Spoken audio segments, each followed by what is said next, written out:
I step into my bedroom and freeze. My heart stutters to a full stop, then lurches into a frantic rhythm. Giselle stands before my full-length mirror, her slender figure draped in ivory satin that catches the afternoon light streaming through my bedroom window. My wedding after-party dress. The one I spent 3 months searching for, the one that made James' eyes light up when I showed him the designer's sketch. My grandmother's diamond earrings dangle from her ears, catching prismatic light with every slight movement of her head. The heirlooms meant for me, the ones Grandma Rose promised would be mine on my wedding day. Giselle tilts her head, admiring her reflection, completely oblivious to my presence. The ivory satin cascades over her shoulders like it was made for her because it was made for me. What are you doing with my wedding dress? My voice barely rises above a whisper, but it carries enough force to make Giselle turn. Instead of guilt, her expression brightens. Helena. Perfect timing. She runs her hands down the fabric. It looks better on me anyway. Mom agrees. The words hit me like a physical blow. Behind me, a floorboard creaks. I turn to find my parents hovering in the doorway, their expressions a mixture of discomfort and determination. They knew. Of course they knew. Honey. Mom steps forward, her voice taking on that placating tone I know too well. You'll have the main wedding gown. Can't you share just this once? Dad nods, waving his hand dismissively. Your sister has always looked stunning in white. Their words unlock a flood of memories. Giselle borrowing my designer shoes for a date, returning them scuffed beyond repair. My vintage purse coming back with makeup stains embedded in the leather. The cashmere sweater I saved 3 paychecks to buy, stretched beyond recognition after her weekend trip. Family comes first. I told myself each time, swallowing my objections, burying my resentment. Last winter flashes before me. The outfit I'd carefully styled for Senator Graham's daughter, the client who could have launched my styling career into the stratosphere. Giselle borrowing the ensemble for, just an hour before I delivered it. The red wine stain spreading across the custom jacket like a wound. This is strike one, my boss had warned. Eyes cold with professional disappointment. When I confronted my parents, their response was swift. Accidents happen. She's your sister. I stand straighter now, shoulders pulling back. Something inside me shifts, like tectonic plates realigning after years of pressure. Not this time. The words come out clear and steady. Take it off. Silence fills the room, thick enough to choke on. Giselle's lips part in shock, her eyes widening with the unfamiliar sensation of being denied. You can't be serious. She laughs, but it sounds hollow even to her ears. Mom, tell her she's being ridiculous. Mom steps toward me, hands outstretched in supplication. Helena sweetie, there's no need for drama. Giselle just wants to feel special too. Take it off, I repeat, my voice dropping lower. Now, or I call off the wedding. The threat hangs in the air between us. Dad's face flushes crimson, but something in my expression stops whatever rebuke was forming on his lips.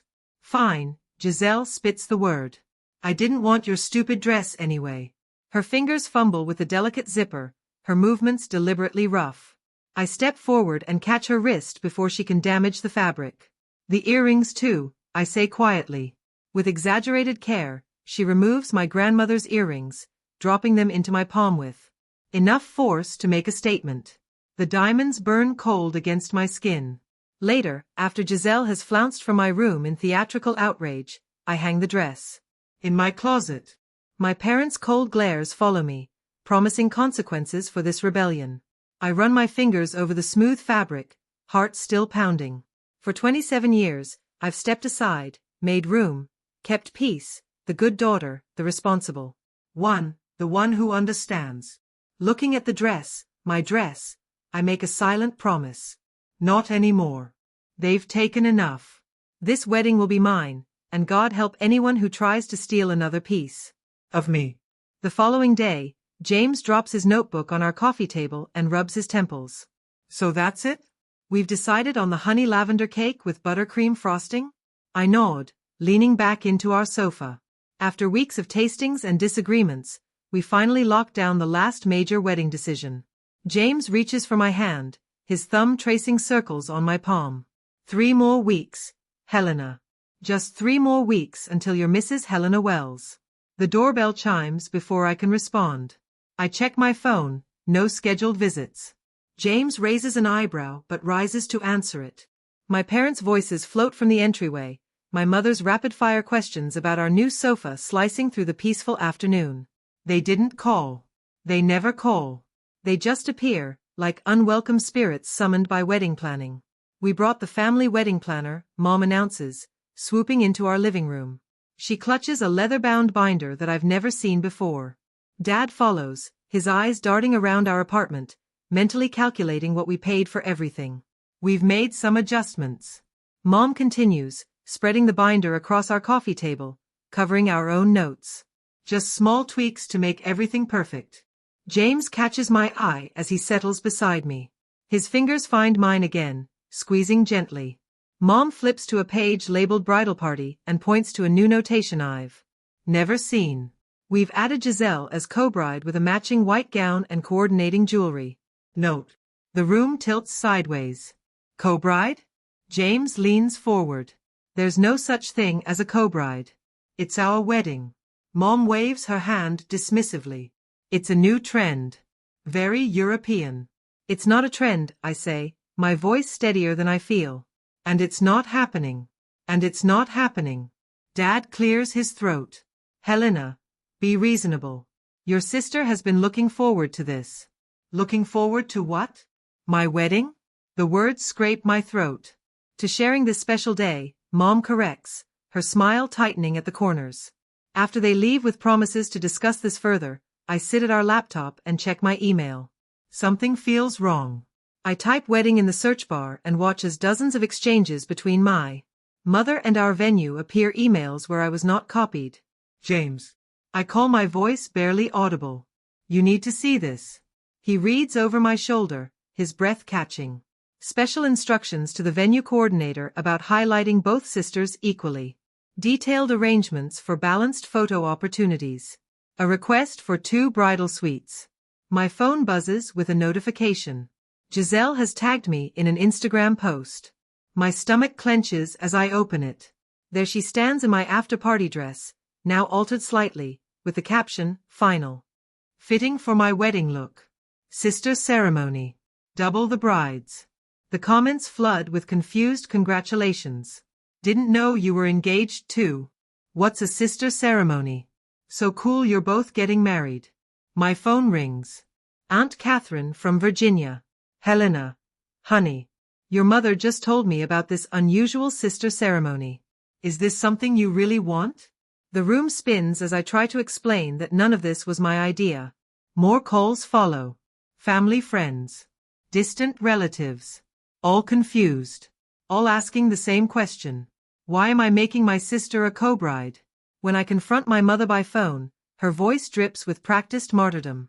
You've always been the strong one, Helena. Giselle needs this. She's been so depressed since that breakup last year. My father's voice cuts in on the extension. We're paying for half this wedding. We have a say in how it unfolds. More calls. More pressure. Uncle Robert suggesting I be the bigger person. Cousin Samantha wondering if I'm being selfish. Each conversation feels like water rising around my neck. Only Aunt Martha tells me the truth when she visits the next day. Her voice low as she glances toward the door. They've been planning this since you announced your engagement. Your mother had Giselle's dress ordered the same week you ordered yours. I press my hands against our kitchen counter, feeling the cool granite anchor me. How do you know this? I overheard them at Christmas. Your mother said it would be easier to ask forgiveness than permission. Martha squeezes my arm. I should have told you sooner. That evening, I visit Grandma Rose at her assisted living facility. Unlike my parents' sprawling house, her small apartment feels like a sanctuary. This is your day, Helena, she says, her arthritic fingers covering mine. No one else's. Not your sister's. Not your mother's. When I return home, James has spreadsheets open on our laptop. We can pay for it ourselves, he says, without looking up. I've run the numbers 3 ways. We can make it work. Sarah, my maid of honor, arrives with a bottle of wine and her legal pad. I'm documenting everything, she announces. flipping to a detailed timeline of every boundary. Violation, in case things get ugly. My phone rings again, my boss this time. I almost let it go to voicemail, but something makes me answer. Helena, he says, his voice uncharacteristically gentle. One of our clients mentioned your double wedding. Want to tell me what's happening? I explain in halting sentences, expecting professional concern about how this might affect our business relationships. Instead, he surprises me. Your sister cost us that Senator Graham campaign, he says flatly. Don't let her cost you your wedding too. That night, my parents deliver their ultimatum via text. Include Giselle as co-bride or lose their financial support. The message contains thinly veiled reminders about Grandma Rose's care and how family reputation affects my professional standing. I stand at our bedroom window, staring at the city lights below. James wraps his arms around me from behind.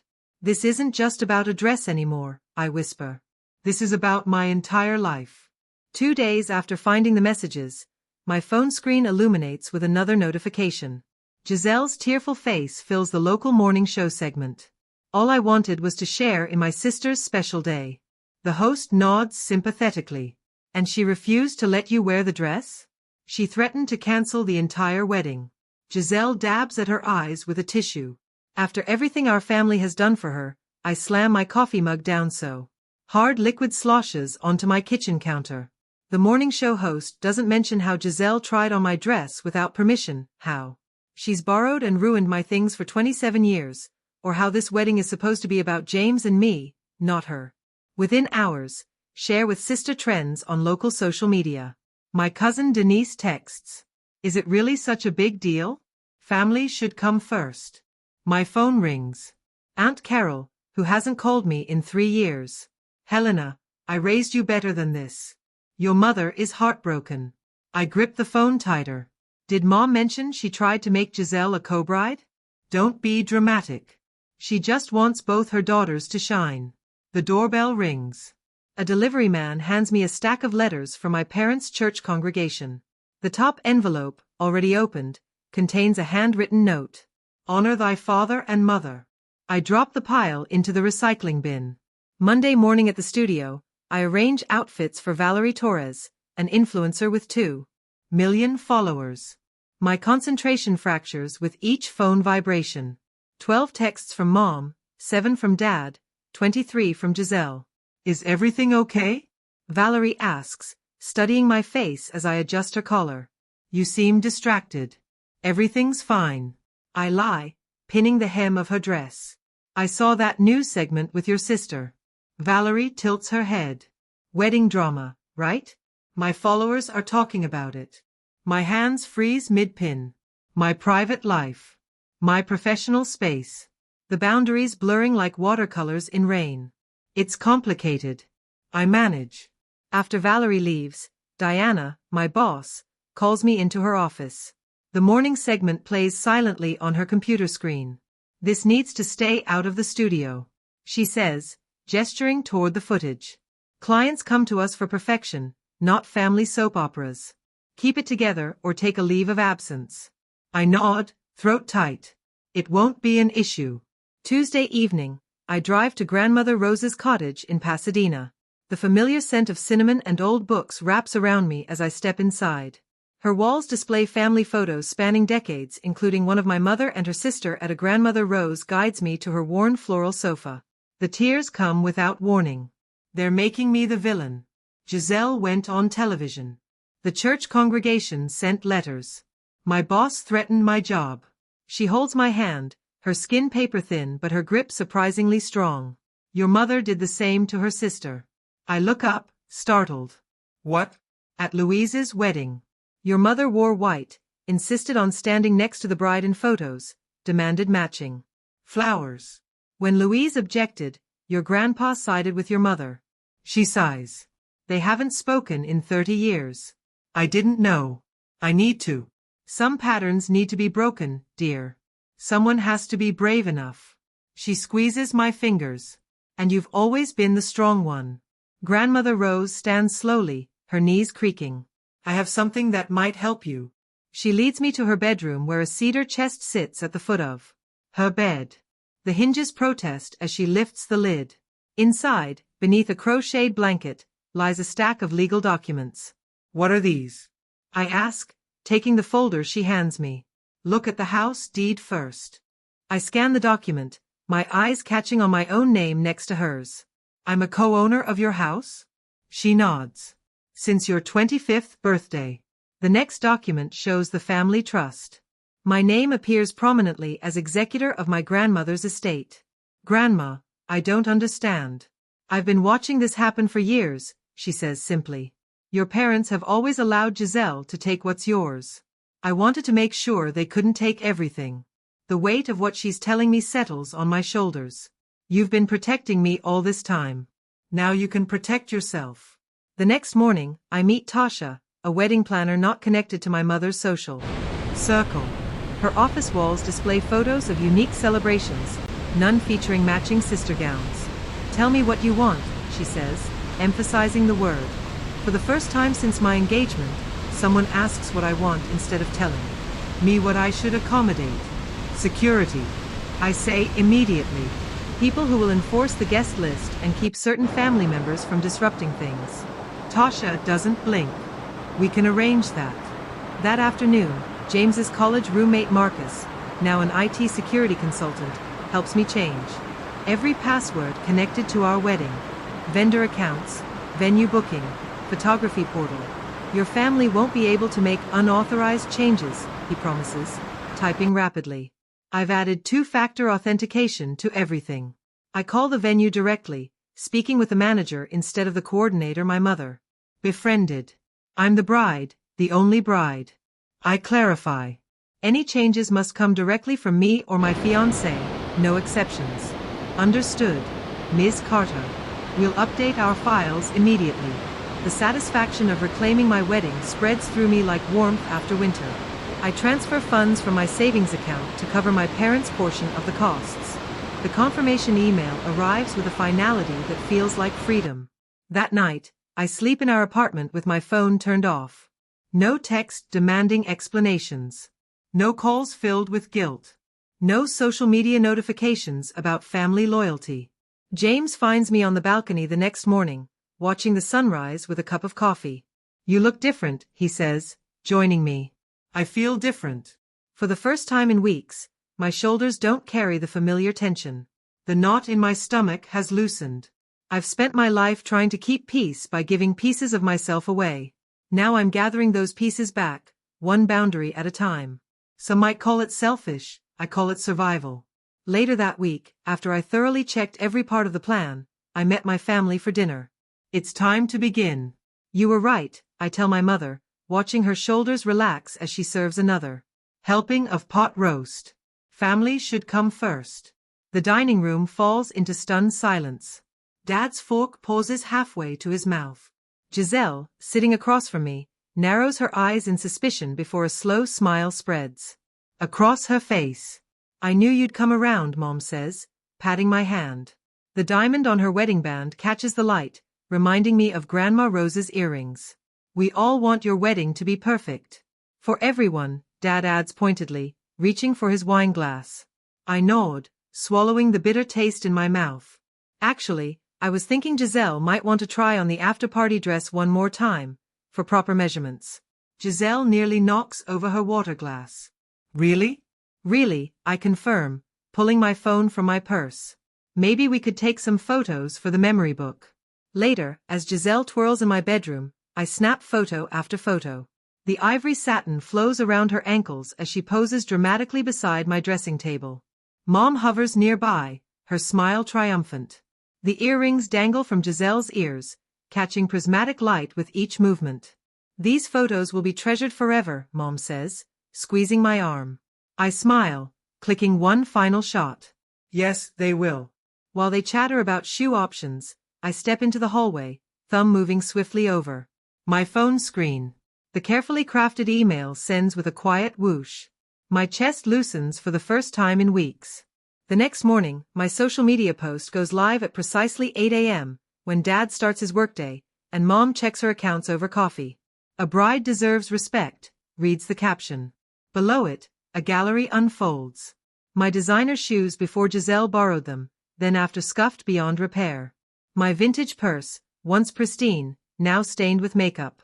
My cashmere sweater, stretched beyond recognition.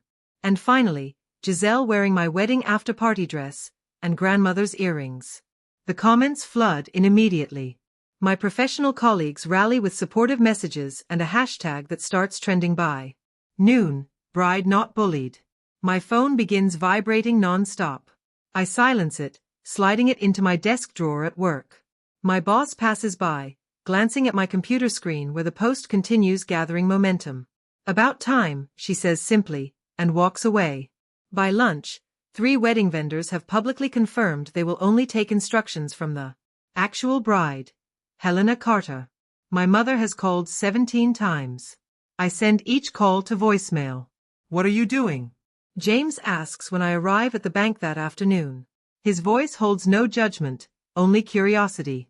Reclaiming what's mine, I answer, squeezing his hand before approaching the bank manager's desk.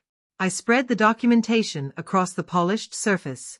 Receipt copies, transfer records, email confirmations, evidence of every dollar I contributed to our wedding fund, which my parents conveniently control. These payments were made under false pretenses, I explain calmly. I'd like them refunded to this account instead.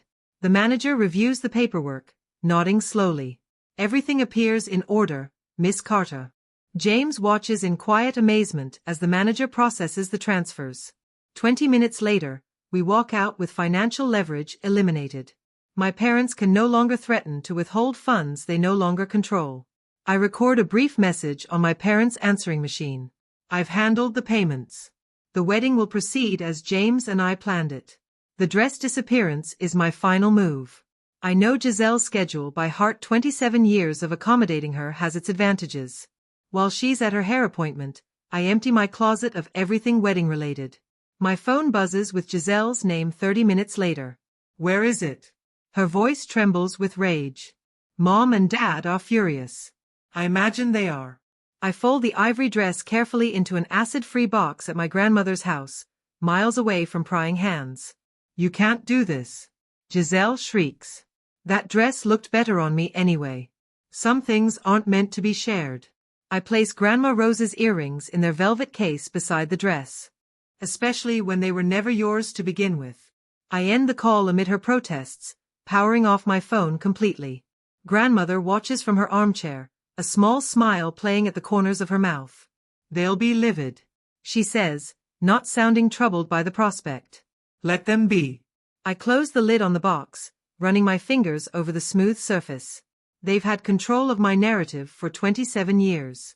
The wedding is mine. Grandmother nods, reaching for my hand. And so, finally, are you?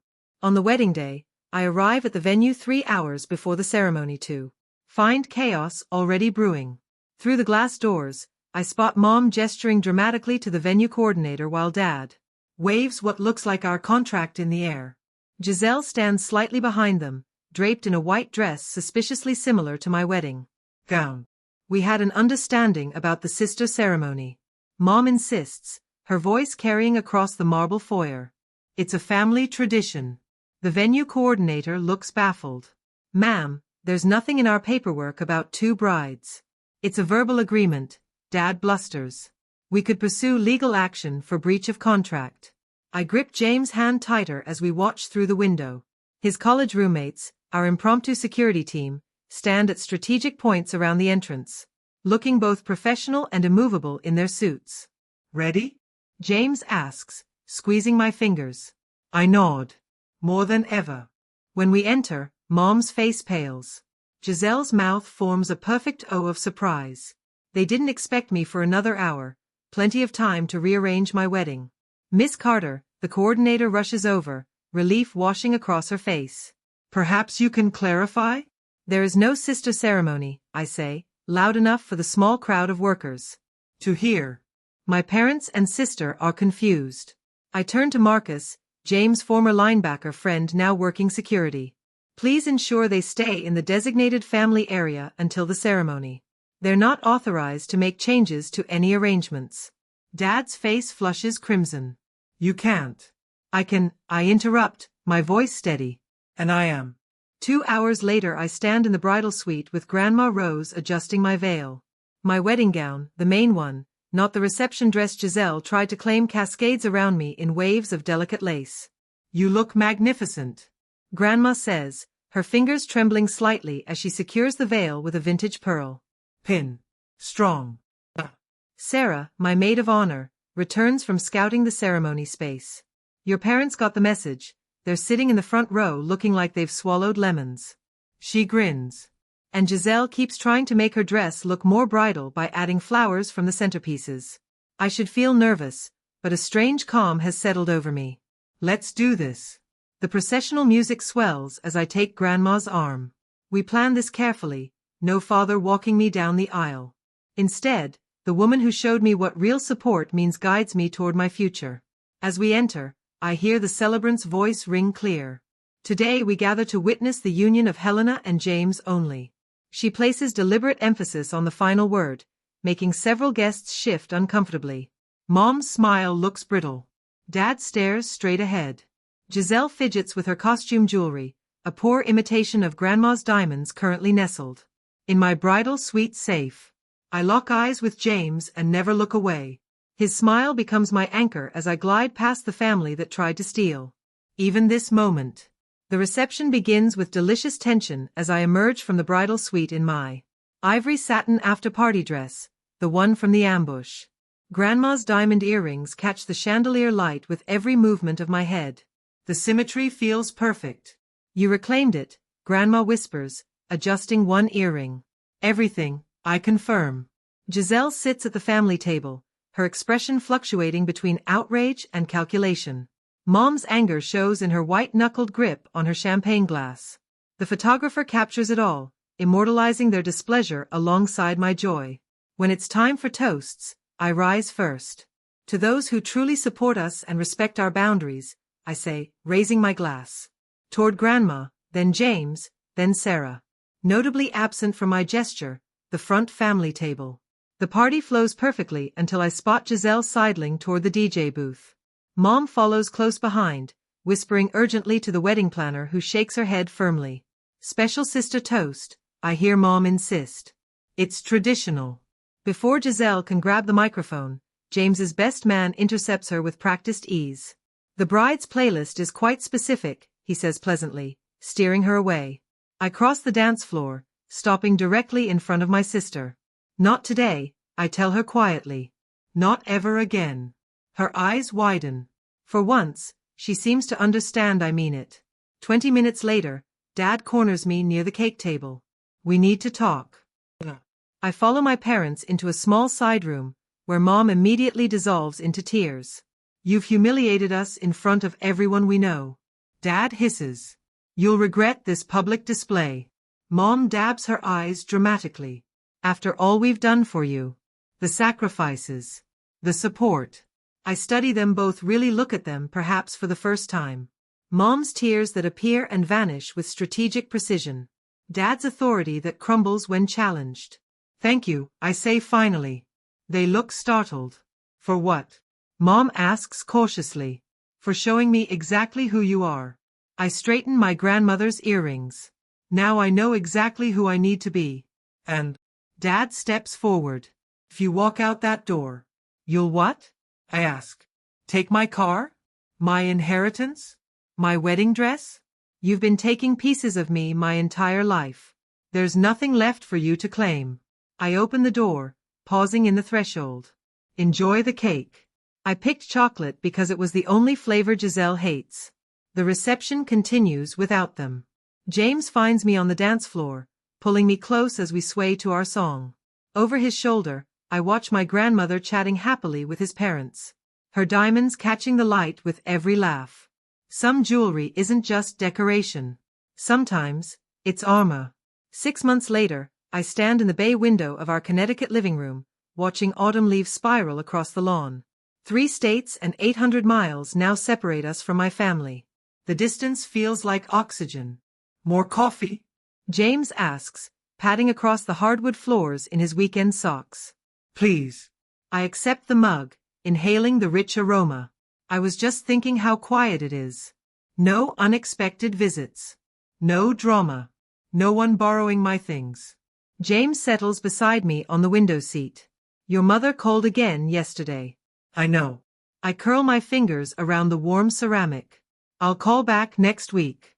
On my terms. With my boundaries in place. And if they push back? I shrug. Then the conversation ends. They're learning I mean what I say now. James kisses my temple. I'm proud of you. I can breathe here. I whisper. The simple truth of it's still astonishing. Grandmother's silver Buick pulls into our driveway later that afternoon. Her move to the senior living community 10 minutes from our house was the best decision we made after the wedding. She settles at our kitchen table while I prepare tea. Her arthritis has worsened, but her eyes remain sharp as ever. I finalized everything with the she says, sliding a folder across the table. You're the executor now, and the primary beneficiary. The papers blur beneath my suddenly damp eyes. Grandma, you don't have to. You were the only one who saw them for what they were. Her weathered hand covers mine. This family has a pattern. Look. She opens a photo album I've never seen before. Pictures of my mother as a child, always stepping aside for her sister. My grandmother, young and resigned, surrendering her dreams to her brother's demands. For generations of doormats, she says with surprising frankness. Until you. 2 weeks later, I stand in my new styling studio downtown, arranging the magazine that features my wedding day look on the reception counter. My phone buzzes with a new client booking a television actress whose Instagram post about my boundary-setting bride style has brought an influx of business. What would make this moment perfect is knowing Giselle saw the latest issue of Style Quarterly, where her favorite influencer wears my signature accessory collection. I feel a satisfied smile spread across my face as I arrange the display. Creating, not accommodating. Building, not surrendering. The package arrives on a Tuesday. No return address, but I recognize my mother's handwriting. Inside lies my childhood diary, its purple cover faded. I flip through pages filled with my adolescent handwriting, documenting each borrowed item that never returned. A note falls from between the pages. Perhaps we should have listened. Not an apology, but acknowledgement. It's something. I place the diary on a bookshelf visible but not central. A chapter closed, not forgotten. Weeks later, Thanksgiving arrives with the scent of rosemary and warmth. Our dining table extends to welcome grandmother and the friends who stood with us through everything. Sarah arranges flowers while James carves the turkey. My phone rings in the study. My parents' number.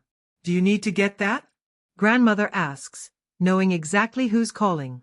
Tomorrow, I decide, returning to the table. Today is for joy.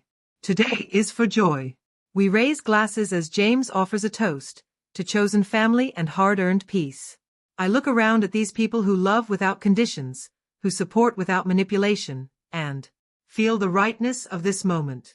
Some things are worth keeping. Some things are worth sharing. And some things, like your self-respect, should never be given away. As we laugh and pass dishes, I wonder what stories others might share about drawing their own lines in the sand. What finally gave them the courage to say, enough? Perhaps their journeys echo mine. The phone stops ringing.